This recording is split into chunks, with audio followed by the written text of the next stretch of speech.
Well, greetings and welcome to my woodshed once again. It's probably going to hear a little wind, and it's pretty cool out here in the shed right now. We've had some unusually cold weather, -4. It's pretty unusual for the Missouri Ozarks, but we managed to get through it with a good old-fashioned wood stove and stayed toasty warm. There's a lot of BTUs in firewood, cutting it and burning it. Anyway, about a year or so ago, I don't remember the date. I probably should be a little more diligent at recording things that I hear as far as like journaling. I really don't do much of that anymore. I did it one time, but not much anymore. Anyway, the Lord spoke to me like he often does, and he gave me 2 words that I think bear mentioning now. I think that we've gotten past the inauguration, and, there's a great level of expectancy in the world, certainly in conservative Americans. But the 2 words were intentionality and expectantly. And not words that come up in conversation a lot, but it sure gave me pause to think and to study, which I most definitely did and have ever since I was given those words. But I want to read some scriptures that speak to that very message, and hopefully you'll get something out of this video. In Colossians 3:23, and this is King James, so you'll just have to live with the antiquated language. And whatsoever ye do, do it heartily, as to the Lord, and not unto men. So that would be an element of intentionality. You are intentionally doing what you do as unto the Lord. You work for him. You have made a contract with Jesus. He promised to give you everlasting life, and you promised to become his servant, to become his ambassador, to be united with him in the faith. That's the contract. It's a little more complicated than that. Most assuredly, it's more complicated in walking that out. But that's the gist of it right there. And another verse is in Romans 14:23. But whoever has doubts is condemned if they eat, because their eating is not from faith, and everything that does not come from faith is sin. I believe that might be the New American Standard translation. I don't recall. And so we see there, anything not done of faith is sin. So if you do what you do in a daily routine, thinking in your mind, well, it's probably okay. I think it'll be all right. But you don't have much faith behind that. According to what I just read, that's a sin. Now, I know it started out talking about a dietary element. In other words, what you eat or don't eat, clean food, unclean food, those kinds of things. But that is not the end all to be all. That's just a reference to something that is done that is not of faith. So if you go buy a house and you don't have the faith to believe that you're supposed to buy that house, the Bible would define that as sin. Because here's the deal. If you belong to Jesus, is that the house he told you to get? Do you even know? Have you even raised the question? So now we're going to move on to expectantly. Mark 11:24. Therefore I say unto you, what things soever ye desire when ye pray, believe that you have received them, and ye shall have them. So you have to believe. When you pray, when you ask the Lord for something, doesn't matter what it is. Well, it does matter, but for this conversation, we'll just say you're going to ask the Lord if you should marry this person, or if you should move to that city, or should you go here or there, or take this job, or whatever. I mean, there's any number of questions. you have to expect to get an answer. Now, don't make the assumption that if you don't hear the answer that you were hoping for, that you go ahead and do it anyway. Because sometimes the answer is no. That's reality. I'm sure you can recall, depending on how old you are when you're watching this, you can recall your parents saying no. And you ask, and boy, you had your heart set on it. The answer is no. You can't have that, or no, you can't go there, or no, that'll spoil your dinner. And the list is on and on. I think I read one time long ago that parents say the word no, many, many more times than they say basically a supportive comment, a compliment or something supportive. We just are real quick to say no. Well, your Father in heaven is not that quick to say no. But be that as it may, when you ask, you should expect an answer. You shouldn't just ask and go about your business. You should ask and expect an answer, which takes us to James chapter 4, verse 3. Ye ask and receive not. There it is. You ask and you receive not because you ask amiss, that you may consume it with your lusts. So, reminds me of the song by Janis Joplin. Oh Lord, won't you buy me a Mercedes Benz? Well, maybe you need a Mercedes Benz. Maybe you do, but most people don't. Most people don't. It's nothing particularly wrong. I used to have a Mercedes Benz years ago. Bought it from my wife. But that being said, the kind of work she was doing at the time, it lent itself well. She was doing interior decorating, and the clientele that she worked with, they kind of had that expectancy. So she showed up, even though it was an older Mercedes Benz with cranked down windows and formerly owned by a judge, but it was a Mercedes Benz, a nice one. So we need to ask. We need to live our life intentionally. Intentionality. Like I say, that's not a word that comes up in conversation a lot.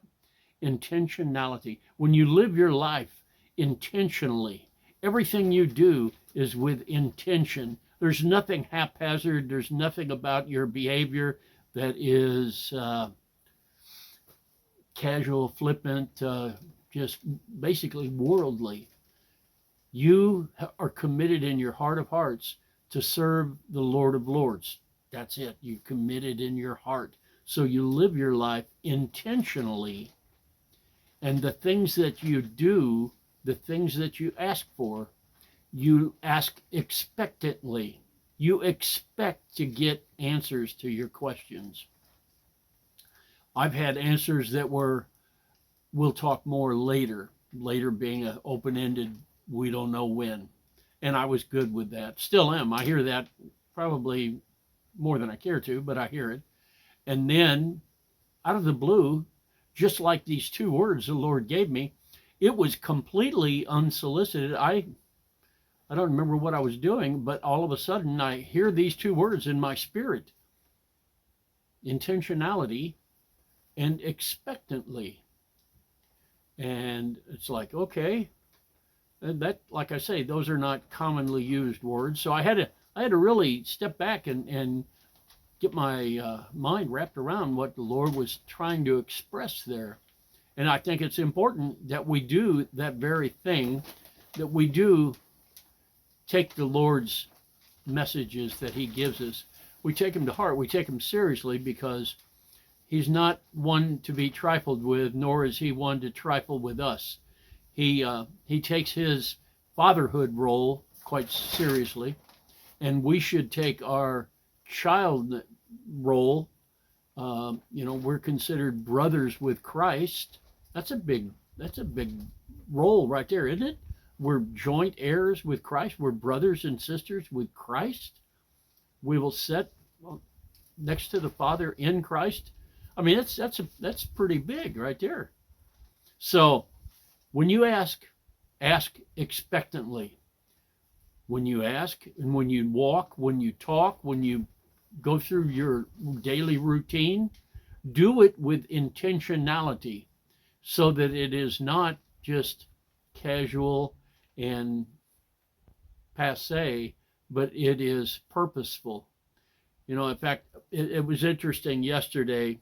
Uh, my wife had someone come by to help her clear out one of our bookshelves. We literally have hundreds and hundreds of books, and I'm all the time looking for a book that I know I have. I don't know where it's at, and I've been known to give books away or loan them out and never know where they went.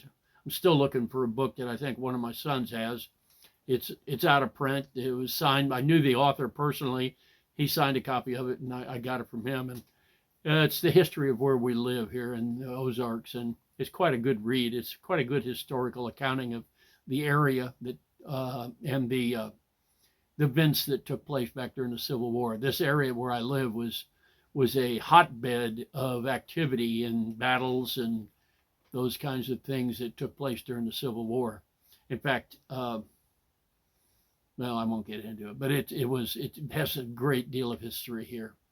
So anyway, one of the things, and I digress, I found a Rick Warren book and the study guide that goes with it, A Purpose-Driven Life. I knew I had it. In fact, I'm not so sure I don't have two copies of it now because I think someone sent me a copy. Anyway, I found that, and my wife found a bunch of old paperwork that will aid my sons in getting their passports. My three sons that were all born at home, I delivered the three of them. We didn't get their birth certificates until they were much older, about the time they needed to start driving. It just wasn't important. And if you understand what a birth certificate is, you might be able to read between the lines of why I was not real quick to go do that. Well, unbeknownst to me, two of my younger sons spent several $100s trying to get their passports because they were going to join me and friends of mine up in Canada on a fishing trip. Well, as it turns out, after many trials and errors, they can't get them. They cannot get a passport, even though they were born in America. They're American citizens. They have Social Security numbers. They do have birth certificates that were called a delayed birth certificate, which was a red flag to the State Department. Well, fortunately, my wife, going through all that stuff yesterday, actually found some paperwork that would aid, probably is going to aid them in being able to get their passports, because frankly, we still want to go up to Canada to fish. I've been up there 3 times, and it's a lot of fun. There's some very good fishing. And my youngest wants to travel worldwide, and he'll need a passport to do that.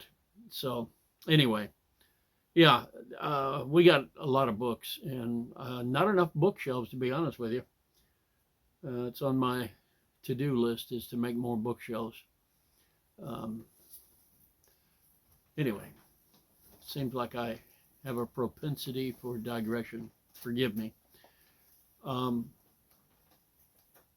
want to remind those that have stuck with me this long that at the end of this, or underneath the video in the description, will be a link to a free download for a book that my associates and I have put together called The Way Back Home, which is a brief treatise on the things that are expected and the things to look into to receive salvation and to find your way back home, because this isn't our home. It never was meant to be.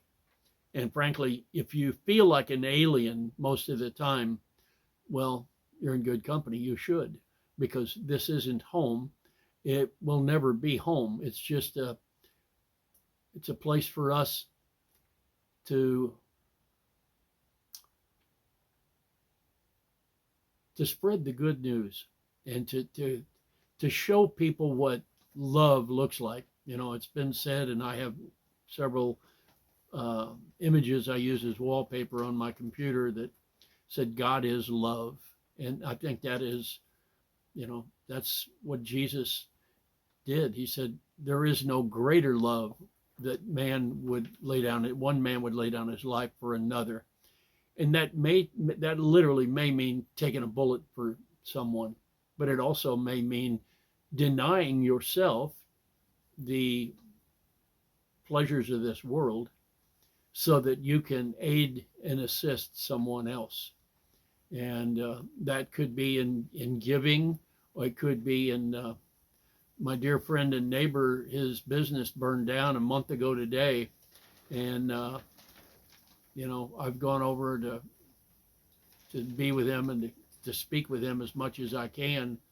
And he had a work day yesterday, which I wasn't able to attend, but he had a work day, and several people I know went over and helped remove some of the stuff that may or may not be salvageable from the fire, because the building, which is a pretty good sized building, the whole building was a total loss, including almost everything in it. And it was for you city people, it may not be able to register, but he sold food, groceries, had kind of a restaurant there, and had sold gasoline and bait, has a laundromat across the road from his store, which didn't burn. But in a little bitty community, a very small rural community, he was kind of the heartbeat of our community, where people could come and chew the fat, have a cup of coffee, and just share what's going on with their lives. And now this historical icon that has been around since the 1800s is ashes, and most of it's been put in a dumpster to be hauled off to a landfill. But they're going to rebuild, and hopefully it'll come back bigger and better. And we just wish him well. We certainly keep him lifted in our prayers. So, like I say, the download on the way back home is going to be in the description. And I want you to remember that God loves you, and I do too. And I hope to see you next time on my next video. God bless.